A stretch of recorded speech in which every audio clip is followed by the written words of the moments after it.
everybody. I did just want to kind of give a quick glimpse at what these books look like in real life for you. So if you see here, we have, this is the 4-inch version of the book. Okay, and you can see the size difference here. And this is the 6-inch version of the book. So that's why I say be careful when ordering so you know which one you're going for. So this works well with, you know, Marvel Universe, the old Star Wars figures, etc. This one more of Marvel Legends, or some of the, you know, Thundercats figures and other figures, any of that 6-inch scale, the 1/12 scale. Let's see, but yeah, just to give you an idea, so you get this book here. So this is what they look like on the front and back. Forgive me. This is also my work area, so all the mess. So the back of the books just kind of show all of the all of the different scenes that you'll find inside of this book. You know, just some details where to go to for tutorials, things such as this that I'm putting out. Again, this is a little bit larger scale, just shows what comes in the book. So this is what it looks like. This is what you're getting. So if I were to take one of these, for example, toss it down here, as you open these up, this is what the scenes look like, okay?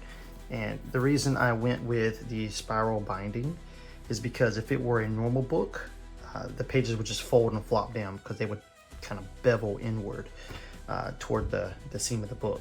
But with the spiral binding, they stay straight up, straight down, so you can actually set a figure on it. But just to kind of show you, you just kind of flip to whatever scene you want, you know? So if I were getting down low here, whoops, sorry. If I had a figure sitting in here right now, I wish I had one on hand, I would do it. You could just set them in here into the scene. Take pictures, like literally wherever you are. All these different cool environments, you know what I mean? They work really well. It is that simple. You flip, you put a new character in there, and you have a whole new, that simple. I mean, switch, put someone in here, like Korg or some villain, hands up, you know, take a quick picture with your cell phone, and then hop to my tutorials and I'll show you how to edit them, make them look really cool. But it's just a matter of flipping to your scene, putting your character up here, and taking a quick picture with your cell phone. And that's it. Send it to email it to yourself, whatever. Send it to your computer and edit it within a few minutes. And then you have this awesome shot. Just lots of environments, everybody. Lots and lots and lots of environments to choose from to get that feel.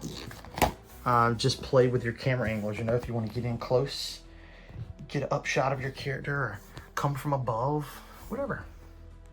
So, really cool. That's that one. Let me grab this big boy here. This is the big one for, you know, the 6-inch figures. I gotta back away for that one. Yeah, again, just big pages. Set really large figures up here on this one. Take pictures of them in their little world and backgrounds. So I hope this excites you a little bit of some of the potential that's out there that you can do. And these books are great. Again, take your photo. I think I have a ginormous juggernaut here. He's going to be way too big for it, but you wouldn't normally do a scale this big. That's why I say 6-inch, not these guys. Anyway, okay. All right.